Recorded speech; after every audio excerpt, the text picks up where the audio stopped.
आप लोग आज क्या पाठ किए थे?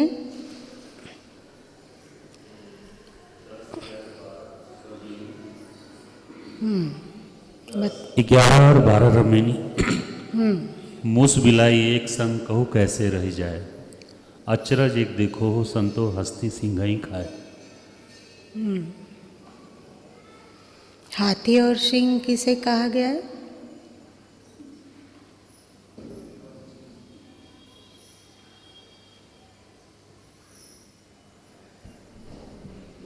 टीका में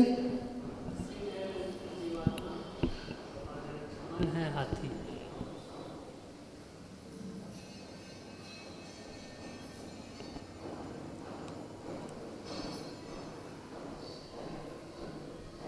हाथी शेर को खा सकता है? क्यों? क्योंकि उसका दांत मतलब हाथी तो थोड़ा सीधा प्राणी। हाथी मांसाहारी जानवर नहीं है, शाकाहारी है। ज़्यादा से ज़्यादा अपना रौद्र रूप दिखलाकर वो सिंह को थोड़ा उछाल सकता है, अपना पैर से मारकर दूर फेंक सकता है। सही? इसके कारण शेर डर से भाग खड़ा हो सकता है कि ये जानवर सही नहीं है, ये तो मार ही देगा, ये तो एकदम हमें फुटबॉल की तरह व्यवहार करता है, ऐसा है ना। पर यदि शेर डट जाए और किसी तरह उसके शरीर पर सवार हो जाए जहाँ उसके पैर की पहुँच नहीं है, छलांग लगा सकता है कि नहीं शेर? तो हाथी की जितनी ऊंचाई उतना छलांग लगा सकता है कि नहीं लगा सकता है? लगा सकता है। अगर हाथी छलांग लगाकर उसके पीठ पर सवार हो जाए तो क्या करेगा शेर?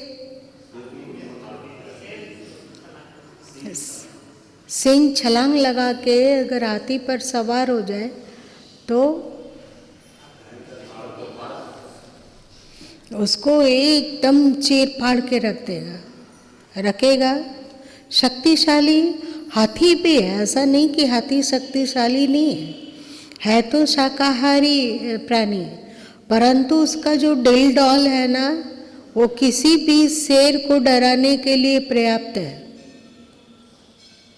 सही ना? और यदि चौकन्ना ना रहा जाए तो ये भी है कि हाथी शेर को पराजित कर दे। अगर ट्रिक ना जानता हो शेर, तो बिल्कुल उसका बॉल की तरह ही, फुटबॉल की तरह ही उछाल कर लहूलुहान करके घायल कर सकता है। सदगुरु कबीर साहब ने जो यहाँ रूपक का चयन किया है, उदाहरण हाथी और शेर का बड़ा ही परफेक्ट है, बहुत ही परफेक्ट है। यदि हाथी शेर को खा जा रहा है, एक तो पहली बात कि वो खा सकता नहीं, खा सकता है, पराजित कर सकता है। यदि शेर में विवेक ना हो, ज्ञान ना हो, बोध ना हो, तो उसे पराजित कर सकता है, उसे हरा सकता है, उसे घायल कर सकता है, उसे चोटिल कर सकता है, लेकिन खा नहीं सकता। सही? तो मन हम लोगों को चोटिल कर सकता है, घायल कर सकता है, पछाड़ सकता है, पराजित कर सकता है, पर हमें नष्ट नहीं कर सकता है। हमें वो खा नहीं सकता है। अगर मन हम लोगों को खा गया होता तो आज तक हम लोग जिंदा कैसे हैं? और कई जन्मों से जिंदा होते आ रहे हैं, है या नहीं? विगत जन्मों में भी जिंदा जिंदा ही मुर्दा देह को छोड़े होंगे और फिर से अंतरिक्ष में चेतन होके टहले होंगे, चले फिरे होंगे, सोए होंगे, विश्राम किए होंगे और फिर से धरती में आ गए। हम लोग को खा सका क्या? नहीं खा सका। हम लोग जीवित हैं, ये पहचान है कि हाथी हमें नहीं खा सकता है, मतलब मन हमें नहीं नष्ट कर सकता है। एक पापिष्ट से पापिष्ट व्यक्ति में भी कहीं न कहीं प्रेम, अपनापन, सौहार्दता रहता है या नहीं रहता है? रहता है। एक हिंसक से हिंसक व्यक्ति, उंगली माल जैसा डाकू हो, तो उसके पास भी यदि उसकी माँ आ जाए सामने में अथवा उसका बेटा आ जाए तो क्या उसी तरह उसकी हत्या कर सकता है? कलयुगी लोगों की बात जाने दो, पर सामान्य इंसान नहीं कर सकता है। इसका मतलब कि उसके अंदर में कहीं ना कहीं अहिंसा छुपा हुआ है। एक महाचोर, महाठग, जिसकी ठगई के कारण आसपास त्राही त्राही कर रहा हो, वह भी अपने घर में यदि नौकर रखना चाहेगा तो क्या वो ठग को रख सकता है अथवा चोर को रख सकता है? ठीक से सोच लो, रख सकता है क्या? नहीं रख सकता है। उसके इसका मतलब है कि अंदर में ईमानदारी का महत्व वो जानता है और चोरी का महत्व वो जानता है ना? एक मांसाहारी से मांसाहारी व्यक्ति, महान घटिया स्वभाव वाला, जो तीनों टाइम मांस का भक्षण करता है, उसको बाकी जो शाकाहार चीज़ है डालता है तो मांस में तेल डालता है, वो शाकाहारी है। मसाला डालता है, मिर्च डालता है और पता नहीं क्या क्या, वो भी शाकाहारी है। लेकिन मान लो कि कोई एकदम महामांसाहारी हो तो अपने 6 महीने के 8 महीने के बच्चे को देखकर उसको लगेगा कि इसे खा जाना चाहिए। एक कौन कोली था जो बड़ा आत्महत्यारा था, मतलब मनुष्य हंता था, क्या नाम था? कोली, कोहली नहीं, कोली, जो भी हो। और मनुष्य को वो भले ही पापी है तो खा सकता है, पर अपने बच्चे को खा सकता है। उसके मन में आएगा कि कब पत्नी इधर उधर जाए और उसे टपका देते हैं, आएगा? नहीं आएगा। मतलब वो अपनापन और प्रेम को अभी भी जान रहा है। इसका मतलब हमारे सद्गुणों को भी अभी तक ये हाथी मन नहीं खा सका है। ऐसा कोई व्यक्ति तुम लोग यदि जानते हो जिसमें एक भी गुण नहीं है, एक भी दैविक गुण, जो कि गीता में श्री कृष्ण ने 16वें अध्याय में वर्णन किया,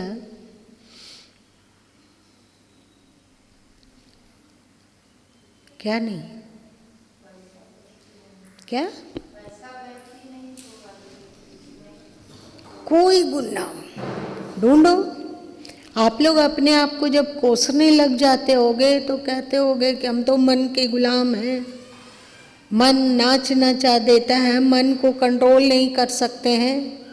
तो क्या मन ने आप लोगों को पूरा का पूरा कंट्रोल कर लिया?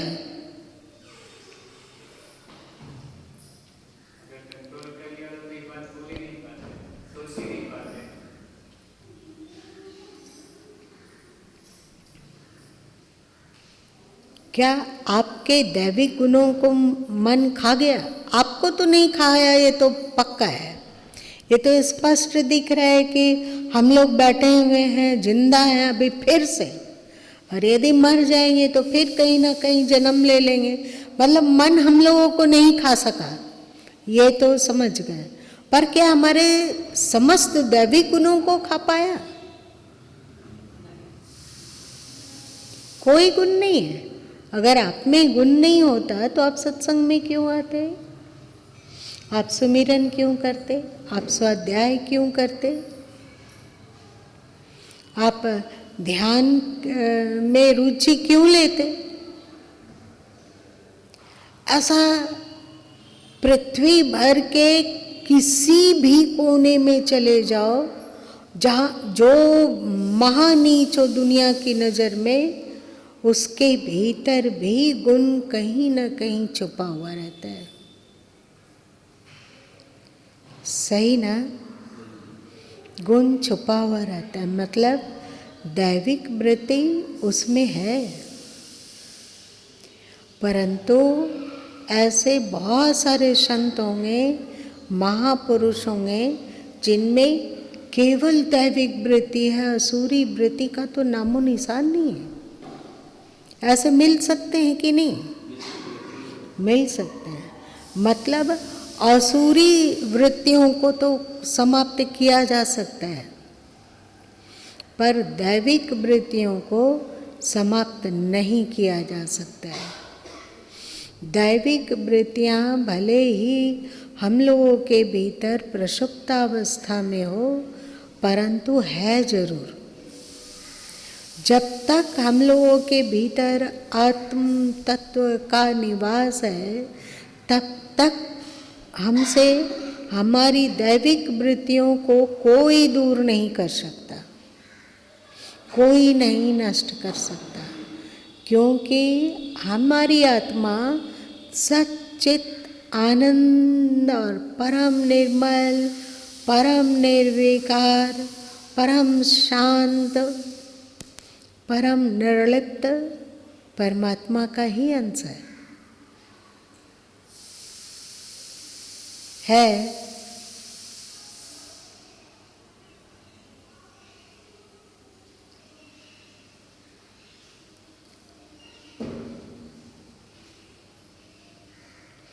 यहाँ बताओ कौन कौन है जिसको मन सफा चट कर चुका है?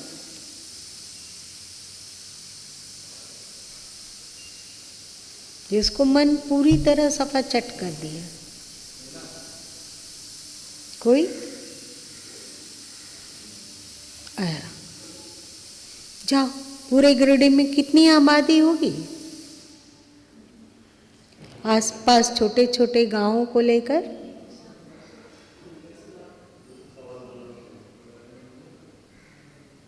2.25 लाख,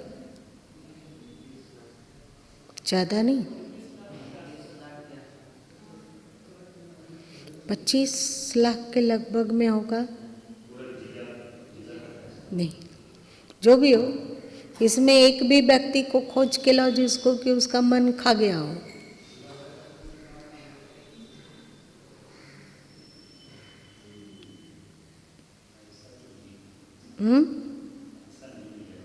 ऐसा नहीं मिलेगा। पराजित कर दिया है, भटका दिया है, फुटबॉल की तरह उसको उछाल रहा है, लेकिन खा नहीं सका, खा नहीं सकता है। हम लोग मन से इतना परेशान क्यों हो जाते हैं? इसलिए कि हम पहले ही सरेंडर कर देते हैं। शब्द ठीक बोल रहे हैं अरुण जी?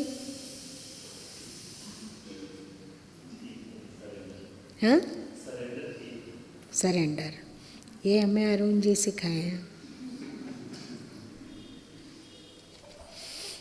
कोई गलत उच्चारण हो जाता है तो सबके सामने नहीं, किनारे में जब अकेले मिले तो ये नहीं, ये जैसे पत्थर नहीं, पत्थर। खुश होना चाहिए कि गुरु माँ जैसा सीखने वाला व्यक्ति है जो एक बार सिखाए तो बिल्कुल दिमाग में याद है और फिर वो नहीं हो सकता है। इसका मतलब आप लोगों पर को भी ऐसा होना चाहिए, मूर्छित क्यों हो जाए, बेहोश क्यों हो जाए, जिससे कि ये मन हमें पराजित करता हो। हम लोगों की गलती क्या है कि हम लोग मन के आगे सरेंडर कर देते हैं।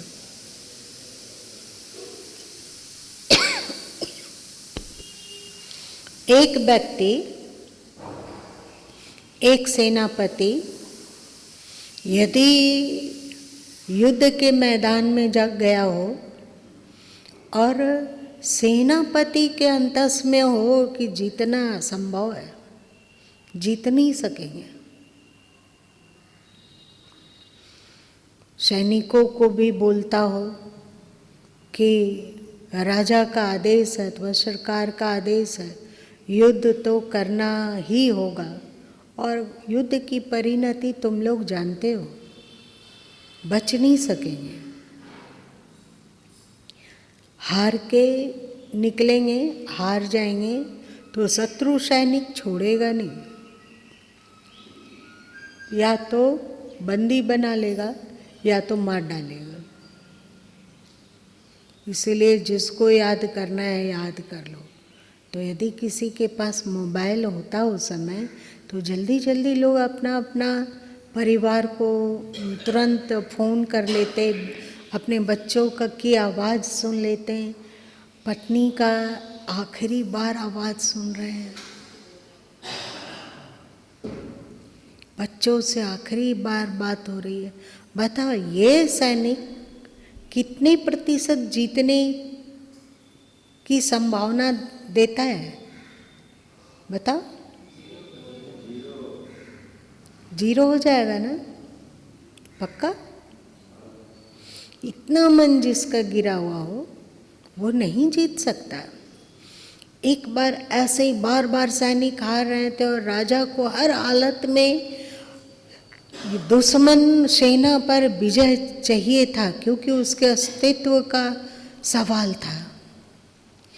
तो एक संत प्रकृति के व्यक्ति थे, संत थे, उन्होंने कर दिया कि हर युवा को अनिवार्य रूप से सेना में कुछ दिन के लिए जाना होगा और देश के लिए, अपने राज्य के लिए युद्ध करना होगा।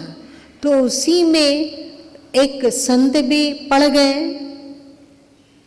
तो संत बोले कि मुझे युद्ध करने में कोई दिक्कत नहीं, परंतु आप मुझे सेनापति बनाइएगा तब युद्ध करूंगा, सामान्य सैनिक बन के तो मैं युद्ध नहीं कर सकता। तो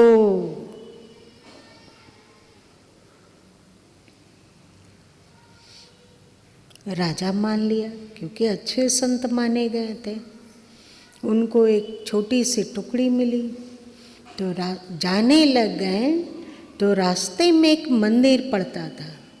तो संत जी बोले सैनिकों को कि रुक जाओ, हम लोग विजय का आशीर्वाद लेकर चलते हैं, आ जाओ अंदर सबके साथ। पूरी टुकड़ी मंदिर के अंदर आ गए। संत जी एकदम साष्टांग दंडवत करके प्रणाम किए। सभी सैनिक लोग भी साष्टांग दंडवत करके प्रणाम किया। सैनिक लोग काना फूसी कर रहा था कि चलो मरना ही है तो कम से कम भगवान का अंतिम बार तो प्रणाम कर ले रहे हैं। फिर संत जी उठे दंडवत करने के उपरांत और बोले कि सबसे पहले हमें देवता से पूछना है कि हम जीतेंगे कि हारेंगे। तो सब सैनिक लोग पूछा कि वो कैसे बोलेंगे देवता जी? तो कहे मेरे पास उपाय है ना, मैं संत हूँ, मैं भगवान की आज तक आराधना किया है, मुझे एक चमत्कारी सिक्का मिला हुआ है। जो भी पूछने का होता है तो मैं उस चमत्कारी सिक्के को उछालता हूँ, यदि झंडे आ गया तो मैं जीतूंगा, और यदि मुंडी आ गया तो मैं हारूंगा, और मेरा जो मैं कार्य करने जा रहा हूँ वो असफल होगा। उसके बाद उन्होंने सिक्का उछाला और संयोग से झंडी आ गया। संत जी दोनों हाथ उठा के नाचने लग गए और सैनिकों को बोले कि विजय हम लोगों के पैरों को चूमेगी, हिम्मत मत हारो, देवता हमारे साथ है, देवता हमारे साथ है, हिम्मत मत हारो, बटोरो, चलो दुश्मनों को आज छक्का छुड़ा देते हैं। वे भी क्या याद रखेंगे कि देवता यदि साथ हो तो किसी भी काम में असफल नहीं हुआ जा सकता है। और वे दोनों हाथ ऊपर उठा के नाचने लग गए। उनकी खुशी तुम लोग जानते हो कि नहीं, खुशी और मतलब प्रसन्नता और दुख दोनों ही वायरल होता है या नहीं? क्या लगता है यहाँ पर अभी एक आदमी को जोर जोर से रो रहा हो तो हम लोग मुस्कुरा सकेंगे? नहीं ना, मुस्कुरा सकेंगे। अथवा सबको हा हा करके हंस रहा हो तो एक आदमी बैठ के वहाँ आंसू बहा सकेगा?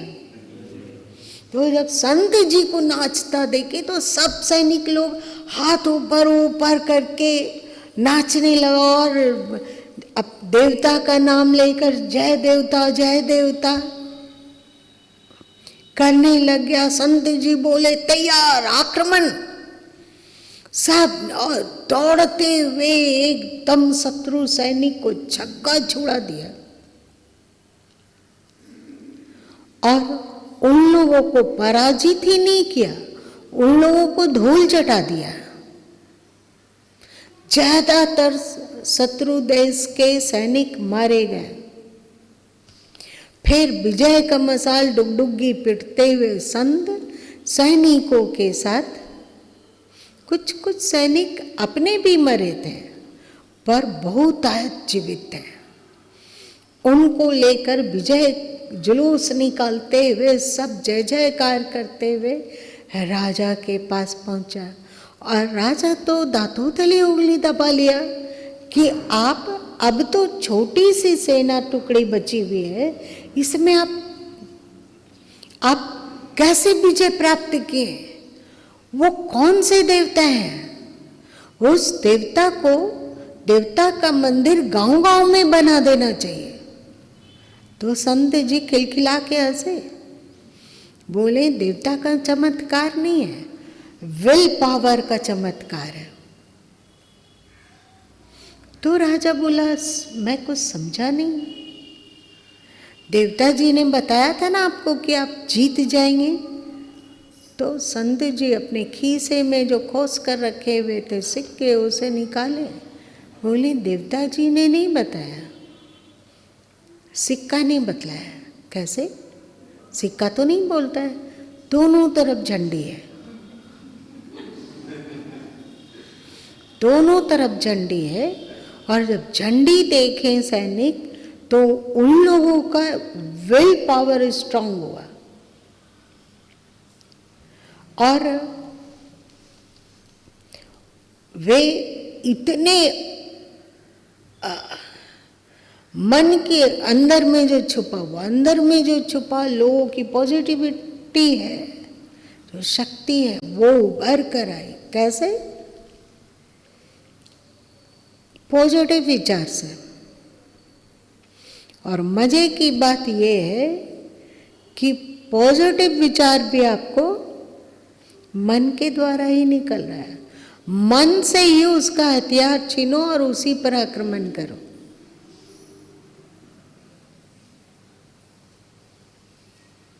आप पहले क्या करते हो? नेगेटिव, मन से नहीं सक सकते। हमारा मन तो बड़ा नीच है, बड़ा बेकार है, झूठ झूठ कर निंदा में रस लेता है, नेगेटिव सोचता है, दूसरों का की बुराई दिखला दिखाकर अशांत करते रहता है। हम जानते हैं कि दूसरों की बुराई देखने में कोई फायदा नहीं है, फिर भी बुराई दिखाता है तो हम देखते हैं। निंदा करवाता है तो निंदा भी करते हैं, बेमतलब का बाल का खाल उखाड़ता है तो उसके साथ बह जाते हैं। होता है ना।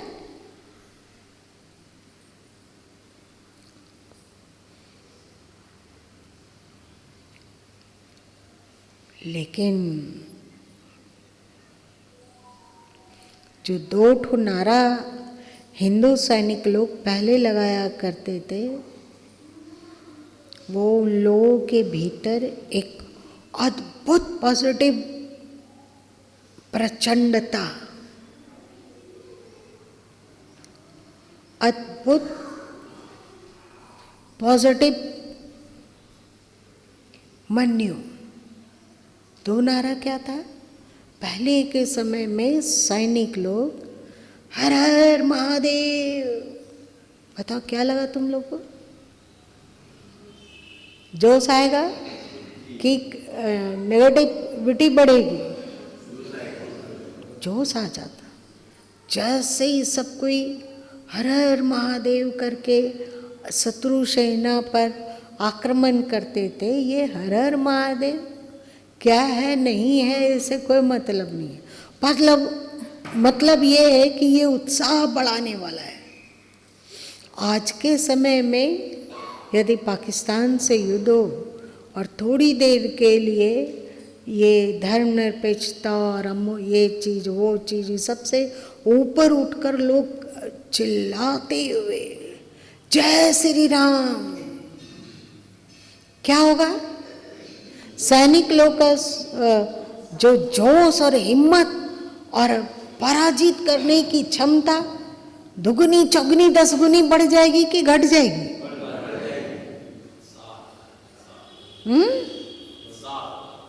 उत्साह। मन कुछ नहीं करता है। तुलसीदास जी रामचरितमानस में कहते हैं, काल दंड गई काहू न मारा, हरे बल बुद्धि सील विचारा। काल किसी को डंडा लेके नहीं मारता है। मन हम लोगों को मारता है क्या? डंडा लेकर नहीं मारता है। वो हमारी बुद्धि को, हमारी हिम्मत को, हमारे उत्साह को निचोड़ लेता है। क्या करता है? सबसे पहले जचाता है कि तुम बहुत कमजोर हो। अगर यहां दाल गल गई मन का, मतलब क्या हुआ? मन कहा तुम बहुत कमजोर हो, कुछ नहीं कर सकते, एड़ी चोटी एक लगाओ, देखना हम तुम्हें धोबिया पाट जैसा धोएंगे। तो हम लोग क्या करते हैं? हम लोग का हौसला पस्त हो जाता है। होता है या नहीं? ध्यान करते हो, मन चंचल, सोच रहे हैं, अरे भाई आधा पल, 2 पल, 4 पल ध्यान में टिक जाओ, लेकिन नहीं टिकता है मन। और नहीं टिकता है तो हम लोग का हौसला पस्त होने लगता है। इतने इतने गुणों की चर्चा होती है, लेकिन जब वो गुण हम अपने भीतर वृद्धि नहीं कर पाते हैं तो क्या होता है? हम हतोत्साहित होते हैं, और जैसे ही हतोत्साहित होते हैं, मन की दाल गल ही नहीं गई, खाने लायक हो गई।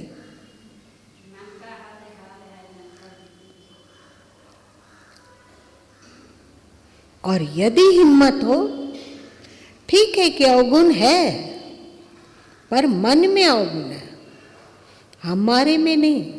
हम चाह लेंगे कि ये अवगुण हमें नहीं खा सकता है, तो नहीं खाएगा, नहीं खा सकता है। सबसे बड़ी बात है आपका हिम्मत, आपके भीतर की पॉजिटिविटी, ये सबसे बड़ी बात है।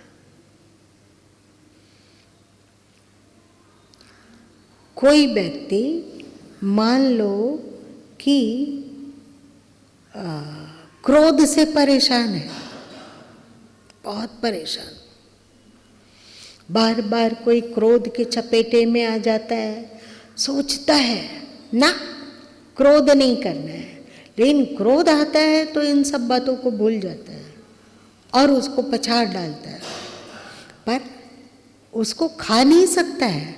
अगर खा गया होता तो उसके मन में फिर से जो विचार आ रहा है कि कैसे क्रोध पर विजय प्राप्त करें, छोड़ेंगे तो नहीं। यदि धरती में कोई कभी क्रोध पर विजय प्राप्त किया है तो हम भी क्रोध पर विजय प्राप्त कर सकते हैं। क्यों? क्या जो क्रोध पर विजय प्राप्त किया उसके आत्मा की क्वालिटी और आपकी आत्मा की क्वालिटी में अंतर है। उसकी आत्मा तो परमात्मा की अंश है और आपकी आत्मा क्या ढेला बालू पत्थर का अंश है? किसका? शैतान का अंश है कि रावण का अंश है? परमात्मा का अंश है। तो धरती पर यदि कोई क्रोध पर विजय प्राप्त किया है तो ये बतलाता है कि हमारी आत्मा में भी वो शक्ति है कि हम क्रोध पर विजय प्राप्त कर ले। गुरु माँ जब उस समय बाढ़ में थे तो एक बच्चा था जो कि ग्रेजुएशन करके जॉब ढूंढ रहा था, और क्योंकि वो दलित बच्चा था, नाई था वो, तो क्योंकि उन लोगों को आरक्षण है तो मिलना बिल्कुल आसान है जॉब, तो वो ढूंढ रहा था। तो एक क्या प्रतियोगिता परीक्षा इत्यादि का कोई क्या जो भी हो प्रतियोगिता याद रह गई, प्रतियोगिता दर्पण लाया हुआ था और कैसे कैसे क्या प्रश्न होता है ये वो, तो वो उसके ऊपर में किसी का तस्वीर छपा हुआ था। तो गुरु माँ उत्सुकता से पूछे कि ये कौन है?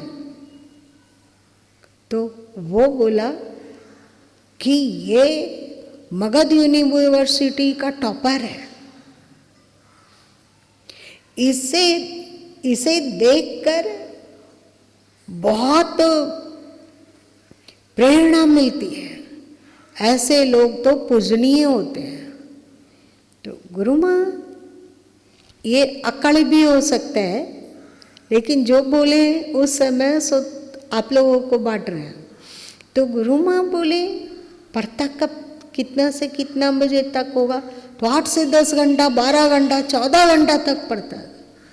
तो गुरु माँ बोले वो कर सका, यदि यूनिवर्सिटी टॉपर बन सका, मगध यूनिवर्सिटी का टॉपर बन गया, तो हम लोग भी करेंगे, तो हम लोग भी टॉपर बन सकते हैं। यदि 12 से 14 घंटा पढ़ेंगे तो ये कौन सी बड़ी बात है। इसलिए पूजनीय नहीं है, हाँ प्रेरणीय है, इससे प्रेरणा पाया जा सकता है, पर ऐसा नहीं है कि हम लोगों में टॉपर बनने की क्षमता नहीं है। अकड़ लग रहा है आप लोगों को?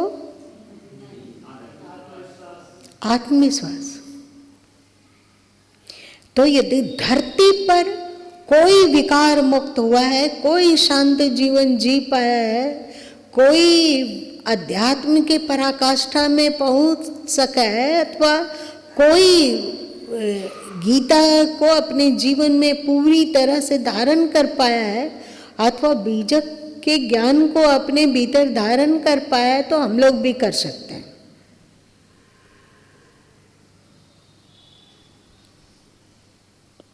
भरोसा या नहीं भरोसा, कर सकते हैं कि नहीं कर सकते?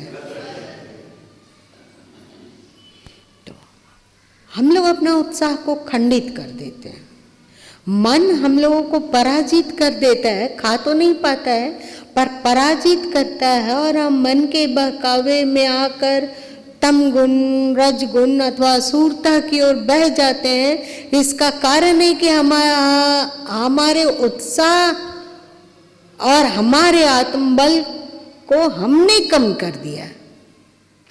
हम हार गए, बिना युद्ध किए ही हार मान लिए। इसलिए आज तक हम लोगों की ये दुर्दशा है। एक बात बताइए,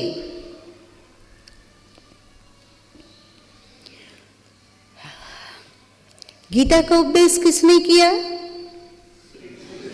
श्री कृष्ण ने किया। बीजक किसकी बानी है? सदगुरु कबीर साहब की बानी है।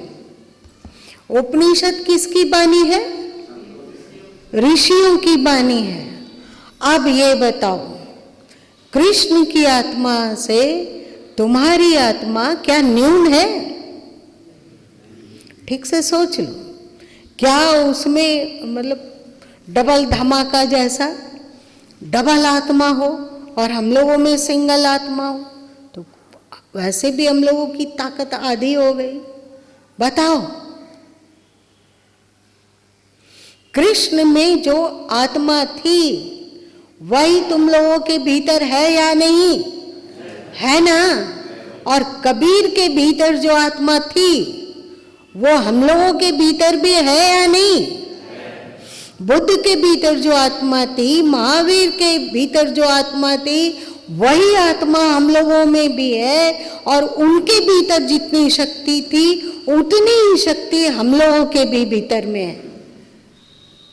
वे हिम्मत के साथ उस शक्ति को पहचान कर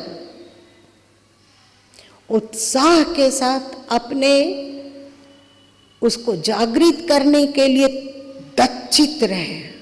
और हम लोग यदि गीता के ज्ञान में नहीं जाग पा रहे हैं तो ये हम लोगों की मूर्खता है। हम लोगों में क्षमता नहीं है, ऐसी बात नहीं है। हम कृष्ण बन सकते हैं, हम कबीर बन सकते हैं, हम बुद्ध भी बन सकते हैं और महावीर भी बन सकते हैं, हम झांसी की रानी भी बन सकते हैं और धनुर्धारी राम भी बन सकते हैं।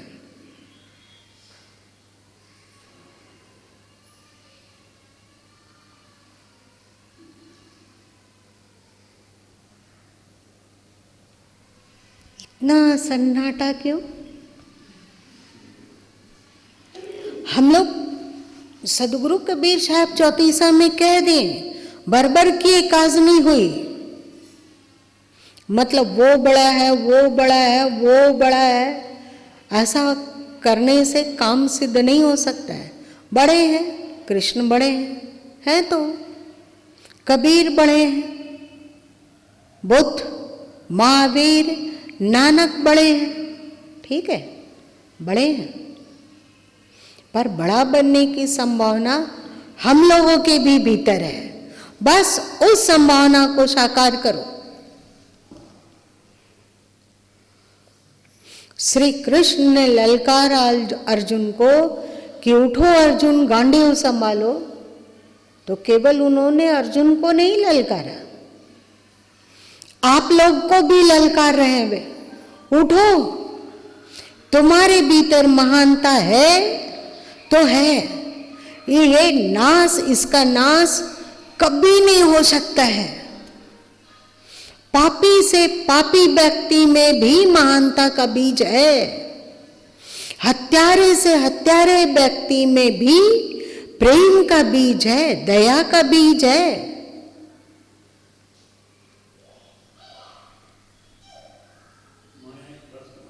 एक नहीं, दो पूछिए। जब अभी सदगुरु अभी गुरु माँ भी इस बात को रखे थे कि जैसे गिरिडीह का सर्वे किया जाए तो एक भी ऐसा नहीं मिलेगा जिसका मन पूरा खा गया हो, खा गया ऐसा नहीं मिल सकता है। इस बात नहीं मिल सकता सदगुरु साहब लेकिन इस विजय ग्रंथ के इस साखी में जो लिखे हैं कि अचरज एक देखो सम तो हस्ती सिंह ही खाएं, तो कौन सा ऐसा चीज़ देखे सदगुरु साहब कि यहाँ बोले कि हाथी सिंह को खा रहा है, उसको उत्साह को खा गया, उसको उसके आत्म पहचान को विस्मृत कर दिया। हम लोगों में शक्ति है, हम लोगों में क्षमता है, इसकी स्मृति को ही खा गया। स्मृति भ्रंसाद बुद्धि नासो। तो अभी तो लेकिन दिखा नहीं कि एक भी कोई खाया।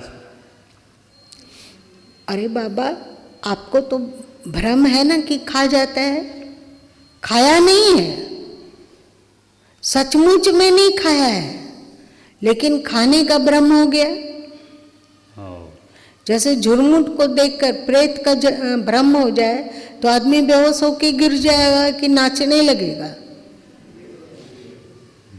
थर-थर कपेगा या क्या होगा? हाँ, कपेगा।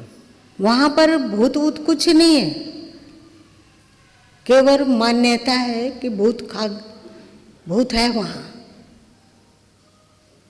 आप लोग चिंता क्यों में पढ़े हैं ना कि फ्रांस में एक शोध हुआ था कि आंख में मृत्यु प्राप्त, मतलब बताओ कोई बताओ।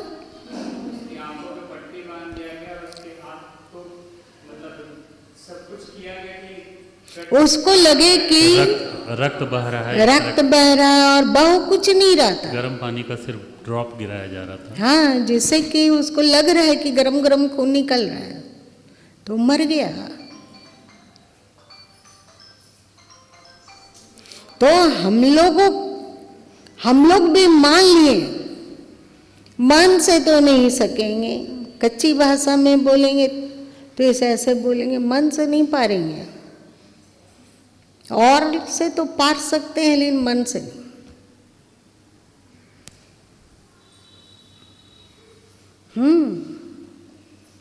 समय समाप्त, 2-3 मिनट में पूरा कर देते हैं कि शेर को यदि हाथी को पराजित करना है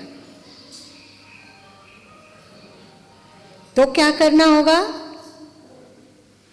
उसके सवार हो जाना, उसके ऊपर सवार हो जाओ, सवार हो जाना होगा। उसका सूढ़ी पकड़ लो, मोड़ने तोड़ने लग जाओ, हाथी पस्त सवार हो जाओ। तो हाथी के पैर में ताकत है, पर हमारे पास बड़े बड़े नाखून हैं और हमारे दांत और हाथी के दांत, हाथी में दांत है कि नहीं मुंह में पता नहीं, होगा तो जरूर। ऊपर का जो डरावना दांत दिखता है वो तो नकली है, केवल डराने के लिए है। आपके पास जो दांत है वो असली है। आपका दांत किसी भी चीज को चीर फाड़ सकता है, उसके दांत में ये क्वालिटी नहीं है। आप उस पर सवार होइए, चीर फाड़ दीजिए, फेंक दीजिए एक तरफ।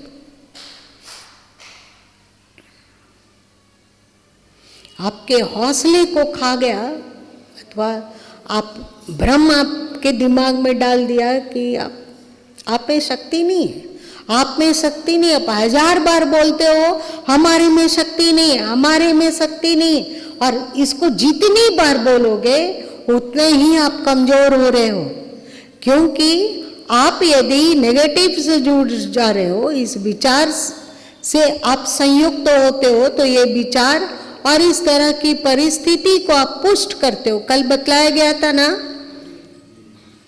इसीलिए कल गुरु माँ श्रद्धा का एक नई परिभाषा दिए कि श्रेष्ठता में विश्वास और श्रेष्ठता का विकास, यही श्रद्धा है।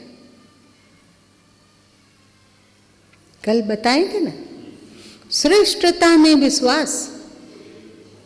दुनिया में सबसे श्रेष्ठ परमात्मा है और परमात्मा का ही अंश हमारे भीतर भी है, इसलिए हमारी आत्मा सबसे श्रेष्ठ है, सबसे अधिक पावरफुल है, सबसे अधिक शक्तिशाली है। इस पर विश्वास करो और फिर श्रेष्ठता के विकास में जुड़ जाओ।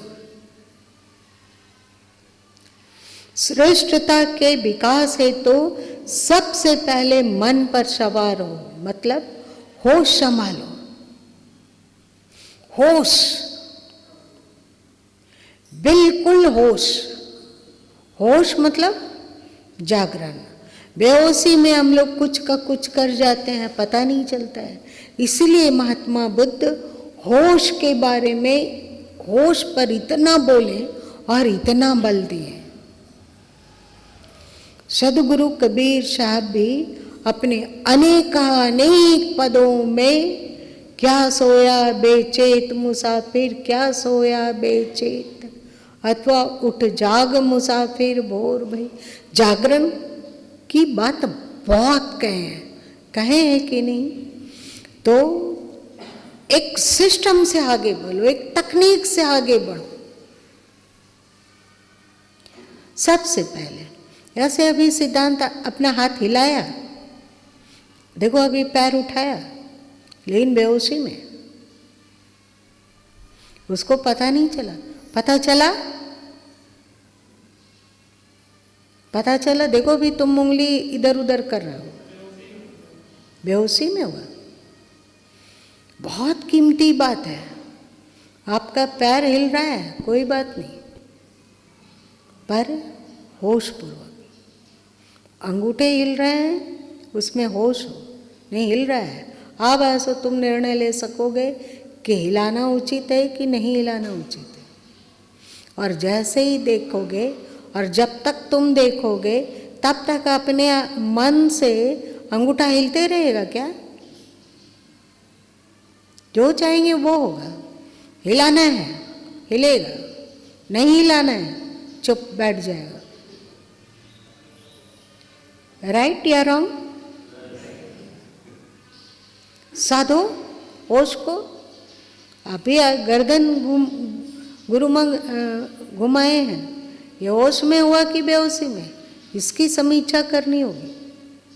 तो इस तरह होश साधते साधते साधते, फिर श्वासों पर होश साधते साधते, फिर मन पर सवारी हुआ, कब मन क्या कह रहा है, जो कह रहा है वो राइट है या रॉन्ग है, इसको बढ़िया से समीक्षा होगी। जब मन पे हम सवार रहेंगे, मतलब मन के दृष्टा बन सकेंगे, सही ना? और जब दृष्टा बन सकेंगे मन का, तो हम बढ़िया समीक्षा कर पाएंगे कि ये राइट है या रॉन्ग है। फिर राइट का चयन और रॉन्ग को रिजेक्ट, शुभ का चुनाव और अशुभ का त्याग, यही है ना। धीरे धीरे हमारे भीतर जो परमात्मा की क्वालिटी है उसका विकास होने लगेगा। होश संभालेंगे तो फिर शुभ और अशुभ का चयन की क्षमता हम लोगों में रहेगी। फिर हम चुन सकेंगे कि ये सही कि गलत। अभी क्या हो रहा है कि मन हम लोगों को गुस्सा दिला देता है, अथवा कुछ उटपटांग सोचा कर हरा देता है। उसके बाद अरे बेकार मन के पचड़े में आ गए, फिर मन के बहकावे में आ गए, बेकार काम कर लिए, ऐसा होता है कि नहीं? और जिस पल अनुचित मन कह रहा हो, उसी पल होश के कारण बोध हो जाए कि ये सही है कि गलत, शुभ है कि अशुभ। अशुभ है तो उसको डस्टबिन में डालो, शुभ को सेलेक्ट करो।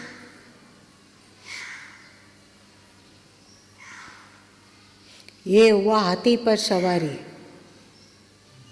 अब मन हाथी जाएगा कहाँ?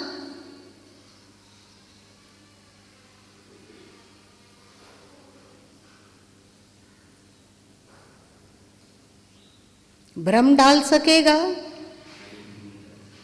कि हमें खा गया, मन खा रहा है, हम कुछ नहीं कर सकते हैं, हम कमजोर हैं। बहुत सारे लोग ऐसे बह गए। मन मन करत सुर नर मुनि जड़े, मन के लछ द्वार, कहा गया ना। तो लाखों लोग को खा गया मन। तो लाखों लोग ऐसे हैं जो मन पर सवार होकर उसे अपना सवारी बना रहा था।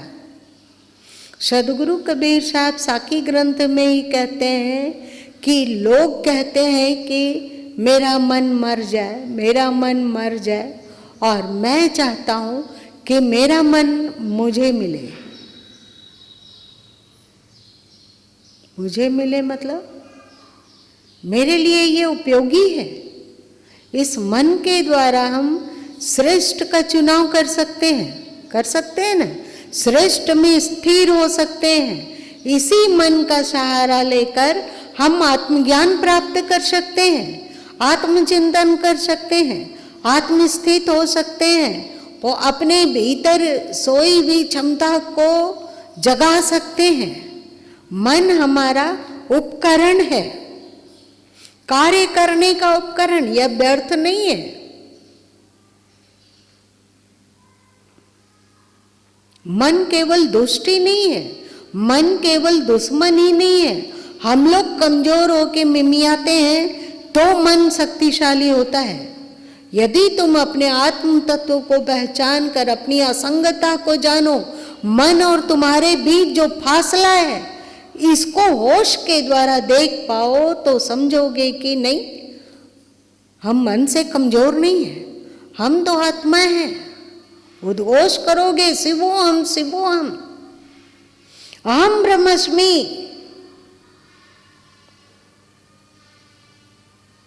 फिर मन आपके काबू में, आप उसको सवारी बनाइए।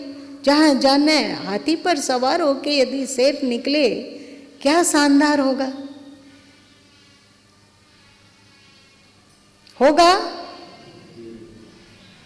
याद रखना इन बातों को। आज इतने ही रहने दो।